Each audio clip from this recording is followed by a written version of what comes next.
बच्चों की वजह से एक मियाँ बीवी ने रोमांस का नाम इलेक्शन रखा हुआ था। एक दिन सारे बच्चे बैठे पढ़ रहे थे और उनकी माँ भी उनके दरमियान ही बैठी हुई थी। शौहर ने बीवी के पास जाकर कहा, आज इलेक्शन है। बीवी ने आगे से कहा, नहीं, इस इलाके के इलेक्शन अगले 4 दिन के लिए मुलतवी हो गए हैं। शौहर ने कहा, नहीं, आज इलेक्शन करवाओ वरना मैंने किसी और हलके में जाकर वोट डाल देना है। बीवी बोली, अगर तुमने ऐसी हरकत की तो याद रखना, मैं घर पर ही ऐसा इलेक्शन करवाऊंगी कि बगैर शनाख्ती कार्ड वालों के भी वोट डलवा दूंगी। जंगल में देरी रात में किसी ने शेरनी को पीछे से छेड़ दिया और शेरनी ने आकर शेर को शिकायत लगाई। शेर को सुनकर बहुत गुस्सा आया कि जंगल में कौन ऐसा बहादुर है जिसने ये हरकत की है।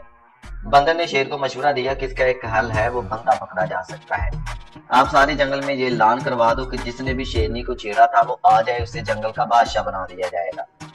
शेर उसकी बात मान गया और उसे ऐलान करवा दिया। दूसरी तरफ बंदर और गीदड़ के दरमियान काफी ज्यादा अनबन थी। वो गीदड़ के पास गया। बंदर ने गीदड़ से कहा, यार तुमने शेर का ऐलान सुना है?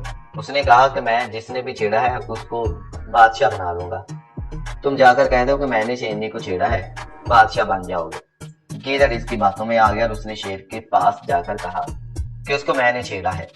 शेर ने कहा कि इसको फौरन पकड़ लो, इसे दरख्त के साथ बांध दिया और सारे जानवरों से कहा कि इसके सारे 50-50 छितर लगाओ।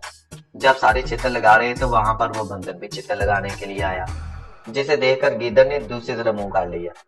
ये देखकर बंदर बोला, मर्जी है जनाब, जिदों दे बादशाह बने हो, गरीबां नूं वेख के मुंह फेर लेंदे हो।